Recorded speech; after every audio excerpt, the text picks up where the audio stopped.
नमस्कार बंधुरा सुजी और तिल दिए तैरी এই রেসিপি আজকে আপনাদের জন্য কাছে দূরে যে যেখান থেকে আমার এই ভিডিওটি দেখছেন আশা করি সবাই ভালো আছেন সুস্থ আছেন। সুজি দিয়ে খই দিয়ে তিল দিয়ে আজকে একটা অসাধারণ রেসিপি করে দেখাবো। খেতে তো অসাধারণ হয়েছে, করতে কিন্তু বেশি ভালো লেগেছে। এত অপূর্ব একটা রেসিপি, ইউনিক একটা রেসিপি কিভাবে আমি তৈরি করলাম চলুন চটজলদি আমি আপনাদেরকে দেখিয়ে দিচ্ছি। একদম খুব সুন্দর চিনেবাদামের গন্ধ দেব, চিনেবাদামের টেস্ট দেব। সবার প্রথমে কি করছি, আমি একটুখানি তিলকে ভেজে নিচ্ছি, খুব বেশি তিল না, অল্প একটু তিলকে ভাজা করে নিচ্ছি, একটু লালচে করে ভাজা করে নিতে হবে। তিল খাওয়া শরীরের জন্য খুব ভালো। তিলের মধ্যে যে তেলটা থাকে সেটা শরীরের খুব হেলথে কাজ করে, মানে শরীরটাকে ডেভেলপ করতে, গ্লেজ আনতে এবং সারাদিনের একটা ফুর্তি নিয়ে আসতে কাজ করে। কিছুটা তিল আমি তুলে নিয়েছি, যদি 2 টেবিল স্পুন মতো দেন তাহলে 1 টেবিল স্পুন মতো তুলে নেবেন। তুলে নেওয়ার পরে বাকি তিলের মধ্যে আমি একটুখানি সুজি অ্যাড করলাম। সুজিটাকে একটুখানি ভালো করে ভাজা ভাজা করে নিচ্ছি। দেখুন একটুখানি হালকা কালার ধরবে সেই পর্যায়ে অবধি ভাজা করব। তার মধ্যে সামান্য একটুখানি ক্যাপসিকাম দিয়ে দিলাম। এবার সামান্য একটুখানি নুন আমি এর মধ্যে দিয়ে দিচ্ছি এবং তার সাথে সাথে এটাকে আমি নাড়তে শুরু করেছি। সবজি যেভাবেই খান না কেন সবজি খাওয়াটা খুব দরকার। তো এর মধ্যে আমি একটুখানি হাফ কাপ গরম জল ব্যবহার করেছি, ঠান্ডা জল নয়। গরম জলটা দেওয়ার পরে এটাকে ভালো করে একটুখানি নাড়াচাড়া করে দিচ্ছি। আপনারা মোটামুটি 1 কাপ মতো জল এখানে ব্যবহার করতে পারেন। তো এইরকম অবস্থাতে আমি এখানে একটুখানি খই দিয়ে দিলাম, মানে হাফ কাপ সুজি হাফ কাপ খই। ভালো করে এই দুটোকে নাড়াচাড়া করে নেব। সুজির মধ্যে যতটা পরিমাণে জল রয়েছে পুরোটাই কিন্তু একদম শুষে যাবে। তার সাথে সাথে একটুখানি জল আপনারা সবার শেষে অ্যাডও করতে পারেন।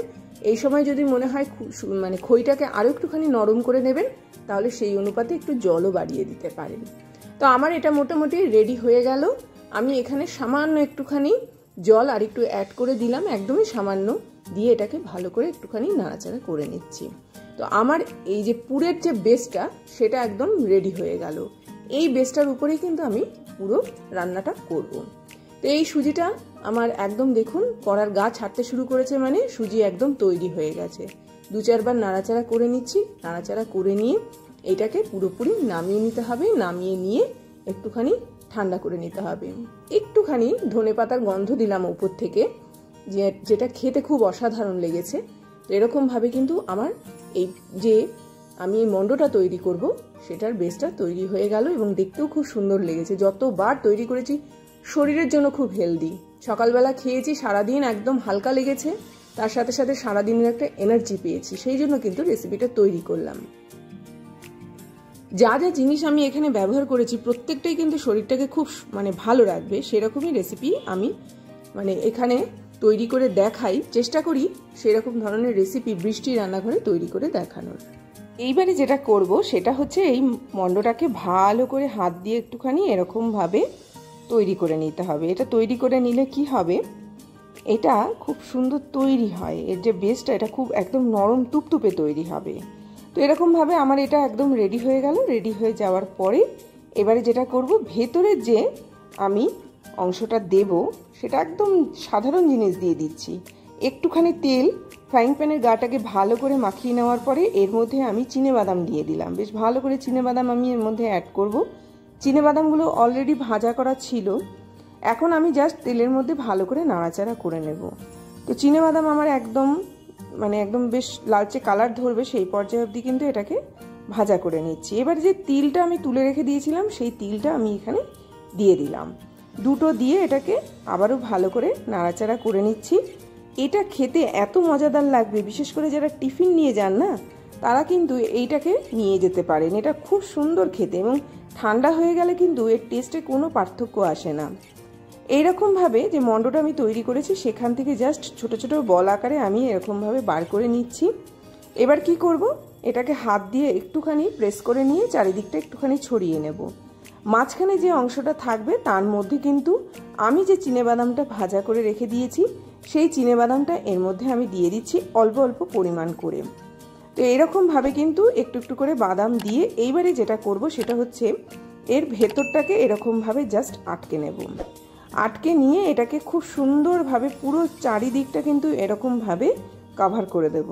কভার করে দেওয়ার পরে কিন্তু এটা আমার একদম রেডি হয়ে গেল। দেখুন এই রকম কিন্তু বলগুলো রেডি হবে।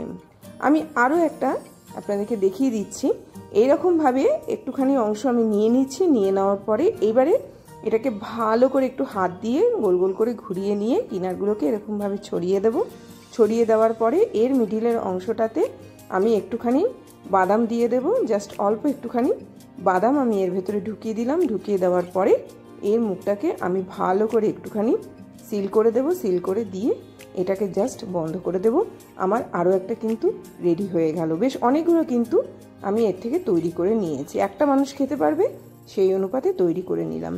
ফ্রাইং প্যানটাকে যতটুকু তেল ছিল ততটুকু তেলের মধ্যেই আমি একটুখানি সর্ষে ফোড়ন দিলাম। সর্ষেটা দিয়ে ভালো করে সর্ষেটাকে একটুখানি নাড়াচাড়া করে নেব, একটুখানি ভাজা করে নেব। এর মধ্যে একটুখানি কাঁচা লঙ্কা আমি দিয়ে দিচ্ছি। সর্ষে আর কাঁচা লঙ্কাটা দিয়ে এটাকেও ভালো করে নাড়াচাড়া করে নিয়ে নেওয়ার পরে আমি একটুখানি বিনস এর মধ্যে আমি অ্যাড করছি। বিনসটাকে দিয়েও ভালো করে নাড়াচাড়া করে নেব, একটুখানি ভাজা করে নেব। বিনসটাকে একটুখানি সেদ্ধ করার জন্য একটুখানি ঢেকে রাখতে হবে যাতে করে বিনসটা খুব সুন্দরভাবে নরম হয়। এর মধ্যে সামান্য একটুখানি ক্যাপসিকাম দিয়ে দেব। ক্যাপসিকামটা দিয়ে এটাকে আবারও ভালো করে নাড়াচাড়া করে নেব। এর মধ্যে একটুখানি টমেটো আমি অ্যাড করলাম। টমেটোটা কি করবে, জিনিসটাকে অনেকটা পরিমাণে নরম করবে, একটা ময়েশ্চার তৈরি করবে। আবারও নাড়াচাড়া করে নিয়ে এবারে কিছুক্ষণ সময়ের জন্য এটাকে আমি ঢেকে দিচ্ছি। ঢেকে দেওয়ার পরে এটাকে একটুখানি আমি নরম করে নিলাম। দেখুন এটা আমার একদম কিন্তু রেডি হয়ে গেল। তো এইরকমভাবে কিন্তু বিনস, ক্যাপসিকাম, এখানে টমেটো দিয়ে জিনিসটাকে আমি তৈরি করছি।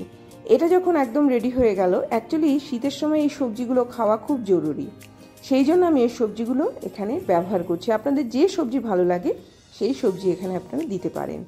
ভালো করে এগুলোকে বলগুলোকে দিয়ে দিলাম এবং খুব ভালো করে এগুলো কন্টিনিউয়াসলি নাড়তে থাকবো। নাড়তে নাড়তে এই জিনিসগুলো কিন্তু রেডি হয়ে যাবে। বাইরেটা একটু সবজি রইলো, ভেতরটা এখানে চিনেবাদাম রইলো। সারা দিন শরীরটাকে একদম ঝরঝরে রাখবে, হেলদি রাখবে, হালকা রাখবে। অবশ্যই এই খাবারটা খান। এর পরবর্তী ধাপে আমি যেটা করব, একটুখানি ধনেপাতা বেশি করে এর মধ্যে অ্যাড করব। এই ধনেপাতার সিজনে ধনেপাতা খাওয়াও কিন্তু খুব জরুরি। সারাদিনে 2 চামচ হলেও ধনেপাতাটা খান। এটা শরীরের জন্য খুব ভালো, খুব বেশি মাত্রায় নয়, হালকাভাবে কিন্তু আপনারা খেতেই পারেন। কোনো জিনিসই মাত্রাতিরিক্ত ভালো নয়, একটু কম পরিমাণে বা বুঝে শুনে যদি খাই সেটা শরীরের জন্য অনেকটা পরিমাণে হেলদি। একটুখানি হানি এখানে ব্যবহার করলাম, একটুখানি ব্ল্যাক সল্ট আমি এর মধ্যে দিয়ে দেব। সব দিয়ে ভালো করে নাড়াচাড়া করে নিয়ে এটা একদম ভাজা ভাজা করে নিচ্ছি।